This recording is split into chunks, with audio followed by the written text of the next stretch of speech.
الرحيم فإن مع العسر يسرا إن مع العسر يسرا رب اشرح لي صدري ويسر لي أمري واحلل عقدة من لساني يفقهوا قولي رب زدني علما وفهما سبحانك لا علم لنا إلا ما علمتنا إنك أنت العليم الحكيم اللهم صل على محمد وعلى آل محمد كما صليت على إبراهيم وعلى آل إبراهيم إنك حميد مجيد اللهم بارك على محمد وعلى آل محمد كما باركت على إبراهيم وعلى آل إبراهيم إنك حميد مجيد. تمام قسم کی حمد و ثنا، تعریفات، بلندی، برتری، کبریائی، عظمت اللہ رب العزت وحدہ لا شریک کے لیے ہے، جو تمام جہانوں کا خالق و مالک اور اکیلا عبادت کے مستحق ہے. اس کے بعد ہزاروں، لاکھوں، کروڑوں، ان گنت بے شمار درود و سلام محمد الرسول اللہ صلی اللہ علیہ وآلہ وسلم کی ذات اقدس پر کہ جنہیں اللہ رب العزت نے ہادی اور رہبر اور رحمت بنا کر مبعوث فرمایا. موجودہ حالات خاص طور پہ اس خطے کے، اس مملکت کے جو چل رہے ہیں، ہر سمت ایک نا امیدی، مایوسی، آنے والے وقت کا خوف، ایک کرب، اور ہر شخص شکوک کے اندر مبتلا ہے. کہیں پہ معاشی تنگدستی ہے، کہیں پہ فقر و فاقہ ہے، کہیں بے روزگاری ہے، کہیں اشیاء خورد و نوش جو گھروں میں عام استعمال کی اشیاء ہیں ان کی قیمتوں کا بہت بڑھ جانا، آمد و رفت کے معاملات کی جو ایک کوسٹ تھی اس کا بڑھ جانا. ان ظالموں کی جانب سے بے انتہا قسم کے، بیجا قسم کے ظلم پر مبنی ٹیکسز، بہت سی ایسے جو بسنے والی عوام کی بنیادی حقوق کہلاتی ہیں، ان حقوق کا بالکل سلب ہو جانا، چھن جانا، اور انسان اپنی زندگی گزارنے کے لیے، اپنی بنیادی حقوق کے لیے مارا پھرتا رہے، اپنے بچوں کی تعلیم کے لیے ایک الگ فکر، بیماری، اور اگر اس طرح کا کوئی معاملہ لاحق ہو جائے اس کا ایک الگ معاملہ. اور پھر جو لوگ اپنے ذاتی گھروں کے مالک نہیں، کرائے پر، یا کاروبار چل نہیں رہا، دکان کرائے پر، ان پر ایک الگ مصیبت ہے، کرائے کی تلوار. الغرض ان تمام ماحول میں ہر شخص نا امید، مایوس اور پریشان نظر آتا ہے. اس مایوسی اور اس نا امیدی میں اور اس پریشانی میں انسان اکثر وہ نعمتیں جو اللہ رب العزت نے اس کو عطا کی ہیں انہیں بھول جاتا ہے، فراموش کر دیتا ہے. اور جب نعمتیں فراموش کرتا ہے تو ناشکری پر آتا ہے، ناشکری کرتا ہے تو شکروں پر آتا ہے. وہ شکرے جو تقدیر پر، جو اللہ رب العزت کی ذات پر کی جاتی ہے، تو جب شکروں پر آتا ہے تو پھر دوسروں کا مال غصب کرنا، چوری اپنا حق سمجھنے لگتا ہے.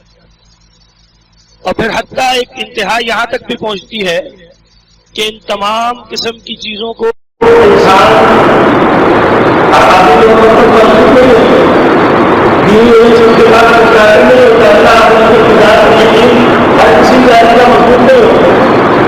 یہاں تک پہنچ جاتا ہے کہ بتا ہوگا خوشی کرتا ہے، گھر والوں کو مارتا ہے.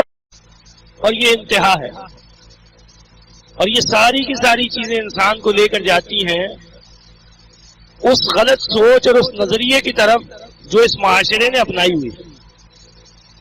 ظلم کی چکی میں پس رہے ہیں، تکلیفیں برداشت کر رہے ہیں، کبھی کے الیکٹرک کو گالیاں دے رہے ہیں، کبھی گیس کمپنی کو گالیاں دے رہے ہیں، کبھی پیٹرول والوں کو گالیاں دے رہے ہیں، کبھی حکمرانوں کو، کبھی وردی والوں کو، کبھی سول کو، ہر ایک گالیوں کی زد میں ہے. لیکن اپنے اعمال اور کرتوت سے، اپنے بدعقیدگیوں سے جس قدر یہ اللہ رب العزت کے ساتھ ناانصافی والا معاملہ کر رہے ہیں اس پر نظر نہیں پڑتی. جو توقعات، جو امیدیں، جو بھروسہ، جو اعتماد اور جو یقین اللہ رب العزت کی ذات پر ہونا چاہیے تھا، ہم نے وہ اعتماد، وہ یقین، وہ بھروسہ، وہ سب غیر اللہ پر لگا لیا. ہمیں روٹی بھی چاہیے تو حکمرانوں سے چاہیے، کپڑا بھی چاہیے تو ان حکمرانوں سے چاہیے، اور مکان بھی چاہیے تو ان حکمرانوں سے چاہیے. اللہ رب العزت کے ساتھ تعلق صرف اتنا ہی ہے کہ 5 وقت مسجد میں آ گئے، نماز ادا کر لی، وہ بھی جسے اللہ نے توفیق دی. بچوں کو قاعدہ پڑھا لیا، ناظرہ پڑھا لیا، وہ بھی جسے اللہ نے توفیق دی. اس سے بڑھ گئے تو کسی بچے کو حافظ بنا دیا اور سمجھ لیا کہ چلو جنت کا ٹکٹ خرید لیا ہے، اب بچہ ہمارا حافظ ہو گیا. آگے اس کے کرتوت جیسے بھی ہوں، قرآن سمجھتا ہو نہ سمجھتا ہو، طوطے کی طرح رٹ لیا ہو، لیکن یہ ٹکٹ لے کے ذہن میں بیٹھے ہوئے کہ جی بس الحمدللہ بچہ حافظ ہو گیا، اب جنت میں داخلے کا ذریعہ بن جائے. لیکن وہ یقین، وہ اعتماد، وہ فکر، وہ سوچ، وہ شعور جو اللہ رب العزت کی جانب ہونا چاہیے تھا، ان تمام تکلیفوں کے باوجود، دھتکاروں کے باوجود، 75-76 سال سے اس نظام کے جوتے کھانے کے باوجود عقل نہیں آتی. آج بھی کوئی تیر کے پیچھے ہے، کوئی ترازو کے پیچھے ہے، کوئی شیر کے پیچھے ہے، کوئی بلے کے پیچھے ہے، کوئی اڑتی ہوئی پتنگوں کو لوٹ رہا ہے. حقیقت سے اب بھی آشنا نہیں. چہرے بدلے جاتے ہیں، لوگ بدلے جاتے ہیں، نعرے کچھ اور سہانے لگائے جاتے ہیں. کبھی پرانے پاکستان میں رہتے ہیں، کبھی نئے پاکستان کے نعرے لگتے ہیں، پھر نئے پاکستان میں آ کے شرمندگی ہوتی ہے، واپس پرانا پاکستان اٹھا لیتے ہیں. یہ ساری چیزوں کے اندر ہماری توجہ اور ہمارا یقین اب بھی ان ظالموں پر ہے، جنہیں کوئی فرق نہیں پڑتا کہ آپ بھوک سے مرے، آپ لوگوں کے ادھار اور قرضے کے نیچے دب جائیں، آپ کی اولاد نے پیٹ بھر کر کھانا کھایا کہ نہیں کھایا، آپ کے علاقے میں بجلی صحیح طریقے سے آ رہی نہیں آ رہی، آپ پر ظلم ہو رہا ہے نہیں ہو رہا، آپ صبح صبح گھر سے نکلتے وقت پولیس والوں کو رشوت دینی پڑتی ہے نہیں دینی پڑتی. ہر قسم کے بنیادی حقوق عوام سے دور ہیں، لیکن اب بھی ہمارا یقین، اعتماد انہی حکمرانوں پر، انہی ظالم جماعتوں پر. پینترے بدلے جاتے ہیں. پتہ ہے کہ اس قوم کے نظریے میں خلل ہے، فرق ہے. ہندوؤں کے ملک سے آزادی پائی تھی کہ کھل کر اللہ رب العزت کے ساتھ تعلق کو قائم کریں گے، بیچ میں کوئی دیوار حائل نہیں ہوگی، نہ بدعقیدگیوں کی، نہ شرک کی، نہ رکاوٹیں ہوں گی ہندوازم کی، نہ غیر مسلموں کی. ہر عبادت، ہر معاملہ، ہر عقیدہ اللہ رب العزت کے ساتھ خالص ہوگا. اپنا ملک ملا، وہ لیٹوں کو پوچھتے تھے، کھڑوں کو پوچھتے تھے، ہم نے مروں کو پوچھنا شروع کر دیا. ہماری دعاؤں میں غیر اللہ کی التجائیں آ گئی. سوچ وہی ہے جو ان کے درمیان پلی بڑی ہے. اللہ رب العزت پر یقین نہ ہونا، وسیلوں پر، واسطوں پر یقین زیادہ ہو. اور پھر یہ نظام، جو نظام ہمیں دیا گیا، جو حقیقی طور پر اسلامی نظام ہے ہی نہیں. کہیں دعویٰ ہی نہیں ہے ان کا کہ یہ اسلامی نظام ہے.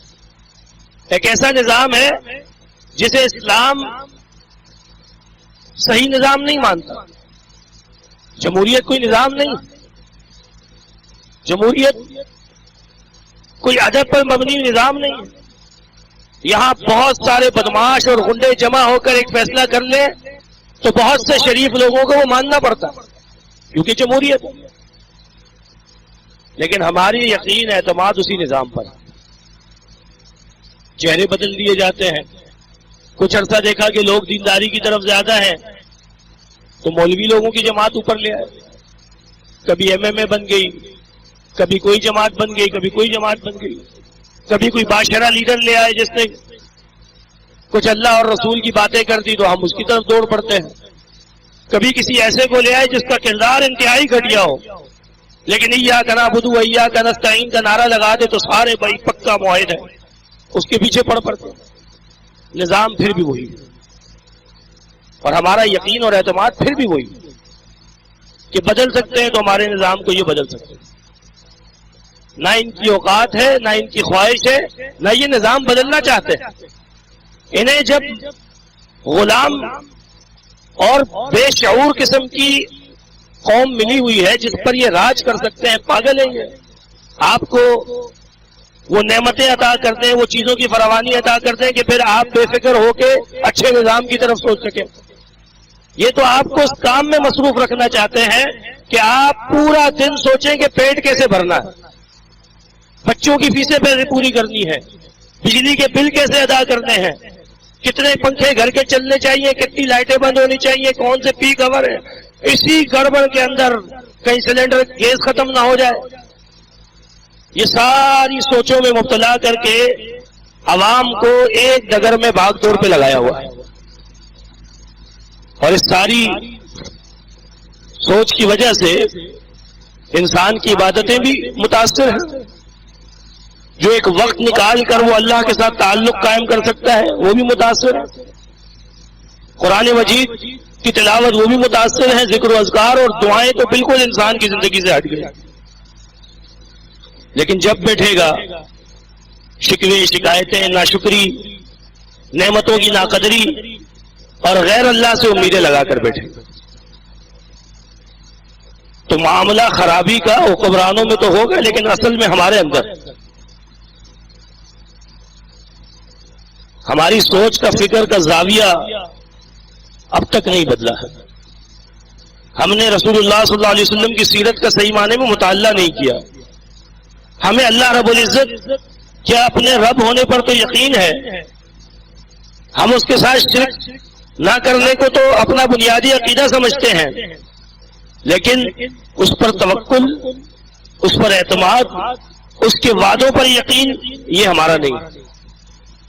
آپ سب مجھ سمیت ہم سب جانتے ہیں کہ بحیثیت مسلمان اللہ رب العزت نے ہم سے وعدہ لیا، ہماری روحوں سے وعدہ لیا، اور وہ وعدہ اپنی عبادت کا اور اپنی توحید کا وعدہ تھا۔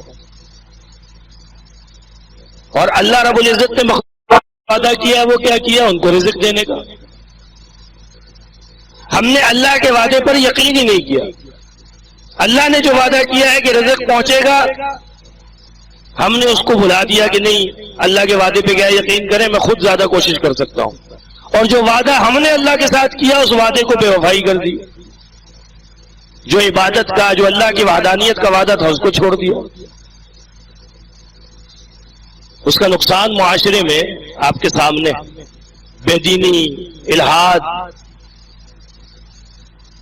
سیکولرزم، لبرلزم، ہمارے گھر کے بچے محفوظ نہیں ہیں۔ ایسی ڈپریشن والے ماحول میں، انزائٹی والے ماحول میں پرورش پا رہے ہیں کہ آپ اور ہم ان کی کیا تربیت کریں؟ دین بیزاری، دین کی مخالفت، دین کے شعائر کا مذاق اڑانا، دینی اقدار کا مذاق اڑانا، اللہ اور اس کے رسول کے مقام اور مرتبے کی اہمیت کی ختم ہو جانا۔ ذرا اپنے معاشرے پر نظر ڈالیں، آخری بار اپنی اولاد کے سامنے بیٹھ کر کب اللہ اور اس کے رسول کی باتیں کی، کب اللہ کی وحدانیت ان کو بتائی ہے، کب رسول اللہ صلی اللہ علیہ وسلم کی زندگی کے کچھ واقعات اپنے اولاد کو بتائے ہیں، کب صحابہ کرام کی سیرت کو ان کے سامنے ڈسکس کیا ہے، کب آپ لوگوں نے اپنے بچوں کو جگا کر فجر کی نماز میں لائے ہیں، اور کب ان کے ہاتھوں میں قرآن تھما کر ٹیبلٹ اور فون اور انٹرنیٹ لے کر قرآن تھمایا کہ بیٹا یہ ہے حقیقی نجات۔ یہ سوچ اور شعور کو بلند کرتا ہے، یہ انسان کے ساتھ خیر خواہ اور اس کی بھلائی کا پیکر یہ قرآن مجید ہے۔ کب بتایا؟ اسکل ڈیولپمنٹ، ایجوکیشنل اور یہ ساری کی ساری فکریں لے کر اس کے ہاتھ میں انٹرنیٹ اور موبائل پکڑا دیا، اور ایسی شطر بے مہار بے لگام گھوڑے والی ریس میں ڈال دیا ہے جہاں اپنی اولاد کا نہیں پتا کہ کیا دیکھ رہے ہیں، کیا سن رہے ہیں، کیا سمجھ رہے ہیں۔ اور پھر جب وہی اولاد اللہ رب العزت کی ذات پر اس دین کی مسلمات پر اعتراضات اٹھاتی ہے، پھر سر پکڑ کر بیٹھتے ہیں، پھر کہتے ہیں جی علماء حضرات گائیڈنس صحیح نہیں دے رہے، علماء کے جمعے ہمارے مسائل حل نہیں کر رہی، ہمارے سوچ اور زاویے میں جو اشکالات پیدا ہوتے ہیں، جو شبہات پیدا ہوتے ہیں، وہ ایڈریس نہیں کر پا رہے۔ ابھی بھی نظر مارے وہ طبقہ جو اسکول اور کالج سے تعلق نہیں رکھتا، اس جمعے میں آپ کو کتنا نظر آ رہا ہے؟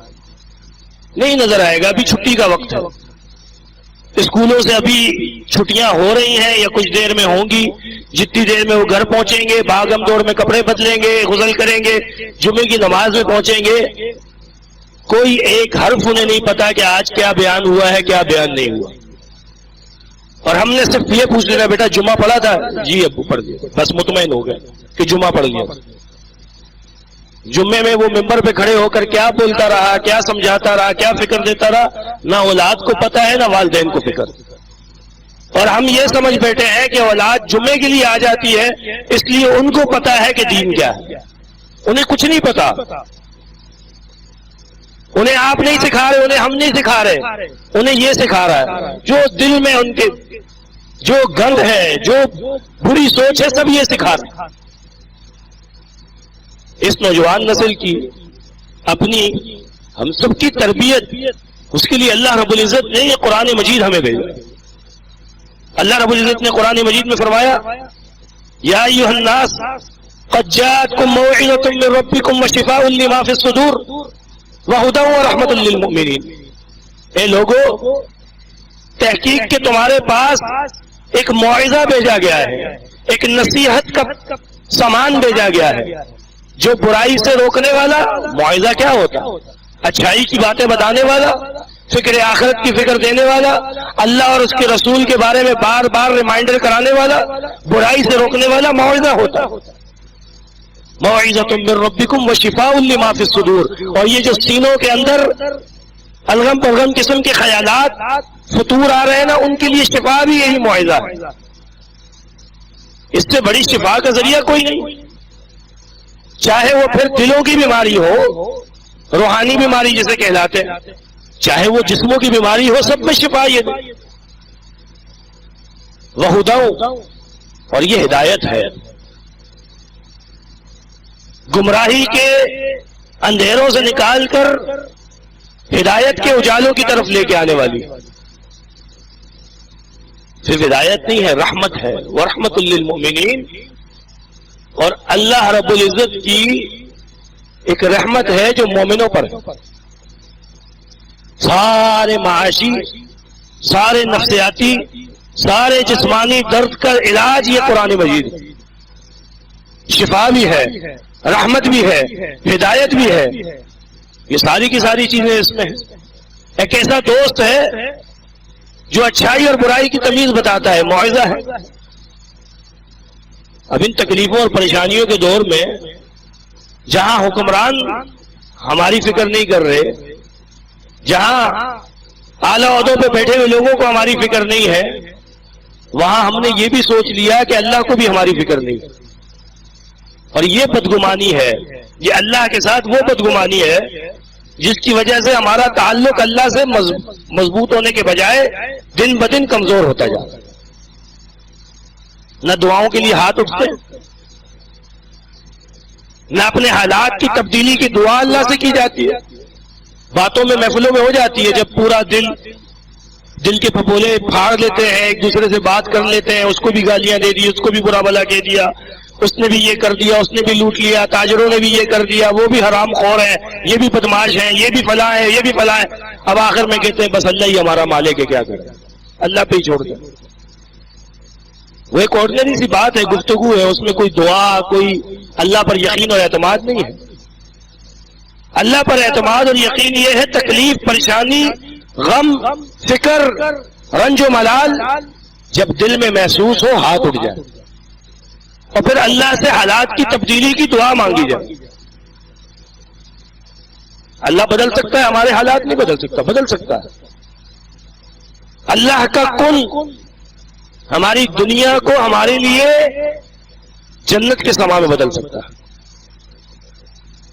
کافروں کی نعمتیں آپ دیکھ رہے ہیں.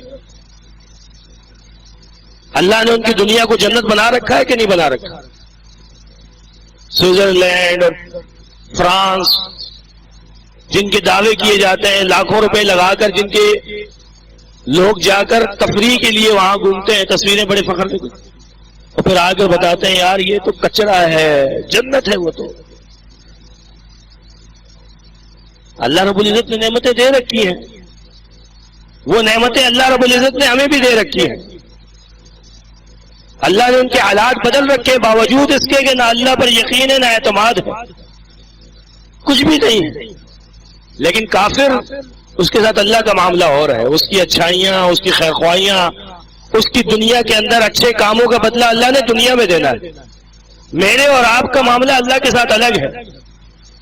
ہماری اکثر اچھائیاں برائیاں آخرت کے لیے ذریعہ بن جائے، یہ بہت بڑی بات ہوتی ہے. اس کا بدلہ دنیا میں اتنا ہی ملے جتنا ہمیں ضرورت ہے، بس کافی. تو ان حالات میں جو مایوسی اور نا امیدی ہے، اس کی بنیادی وجہ اللہ پر یقین، اللہ پر توکل کی کمی. اور جب لوگ مایوس اور نا امید نظر آئیں تو سمجھ جائیں کہ پھر اللہ رب العزت پر جو یقین ہونا چاہیے تھا وہ لوگوں میں اب نہیں. کیونکہ قرآن مجید میں اللہ رب العزت خود فرماتا ہے لا تقنطوا من رحمت اللہ، اللہ کی رحمت سے کبھی مایوس نہ ہو. ایک اور جگہ فرماتا ہے ولا تیأسوا من روح اللہ، اللہ رب العزت کی رحمت سے، اللہ رب العزت سے کبھی مایوس نہ ہو. انہ لا ییأس من روح اللہ الا القوم الکافرون، کہ کافروں کے علاوہ اللہ رب العزت کی رحمتوں سے، اللہ رب العزت کی نعمتوں سے، اللہ رب العزت کے فضل و کرم سے کوئی مایوس نہیں ہوتا. یہ کافر ہے، ان کی یہ نشانی اور علامت ہے کہ مشکل وقت ہو، کوئی بھی معاملہ، اس میں اللہ سے مایوس ہو جاتے ہیں. اب یہ تو ہو گئی بات کہ حوصلہ اور امید دلا دی. حل کیا ہے؟ حل یہی قرآن اور یہی حدیث ہے. سب سے پہلے جو نعمتیں اللہ رب العزت نے عطا کی ہوئی ہیں ان کو شمار کرنا شروع کریں، اور جو نہیں ملی ان کا غم تلخ ہوتا جائے گا. ہم میں سے جو بغیر سہارے کے آج اپنے قدموں سے چل کر، اپنی آنکھوں سے دیکھ کر اس مسجد میں پہنچا ہے، میری بات سن بھی سکتا ہے اور سمجھ بھی سکتا ہے، ان نعمتوں کو صرف گن لے، تصور کر لے. آج کتنے ایسے مسلمان ہوں گے جو مسجدوں میں آنا چاہتے ہیں، بیماری کی وجہ سے نہیں آ سکتے. کتنے ایسے ہیں جو سہارے کے ساتھ آتے ہیں. کتنے ایسے ہیں جن کا آنا نہ آنا برابر ہے، سن نہیں سکتے، سمجھ نہیں سکتے، ذہنی خلل ہے. کتنے ایسے ہیں کہ جنہیں یہاں آنے کے باوجود پریشانیوں، غموں، اینزائٹی اور دیگر چیزوں نے ایسا مصروف رکھا ہے کہ وہ بیچارے اس طرف توجہ دے ہی نہیں سکتے. پھر ان نعمتوں کو گن لیا. پھر اور نعمتیں جو آپ کو ملی ہیں، اپنا ذاتی گھر ہے، ان پر نظر مارے. جو سڑکوں پر، روڈوں پر، چھپروں کے نیچے بے آسرا پڑے ہیں، اس جلستی دھوپ کے اندر زندگی گزار رہے ہیں. پھر ان پہ نظر مارے کہ جو کسی کے گھر میں کرایہ دار ہیں اور اس کا کرایہ ادا کرتے ہیں، اپنی ساری ضروریات کو سمیٹ کر کے بس کرایہ وقت پر ادا ہو جائے یہ فکر ہے. اچھا اللہ نے لباس دیا، نیا صاف ستھرا لباس پہن کر آئے، ان پہ نظر مارے جن کے پاس یہ لباس نہیں ہے. صبح پیٹ بھر کر ناشتہ کیا، ان پہ نظر مارے جو ابھی تک سوچ رہے ہیں کہ آج کا دن کھائیں گے کہاں سے. الغرض یہ سانس جو ہم لے رہے ہیں یہ فری کا نہیں ہے. اللہ کی بے انتہا نعمتوں میں سے ایک چھوٹی سی نعمت یہ سانس میں خود انہیل اور ایکسہیل کر رہا ہوں، یہ بہت بڑی بات ہے. اگر سمجھنا ہے کبھی تو ہاسپٹل میں جائیں، وینٹیلیٹر پہ لگے ہوئے کسی شخص کو دیں جس کو مصنوعی طریقے سے یہ سانس دیا جا رہا ہے اور ایک ایک گھنٹے کے لاکھوں روپے وصول کیے جا رہے ہیں صرف سانس دینے اور لینے کے لیے. جب یہ پیسے دے کر خریدا جائے تو پھر اس کی قدر و قیمت اور نعمت کا پتہ چلے گا.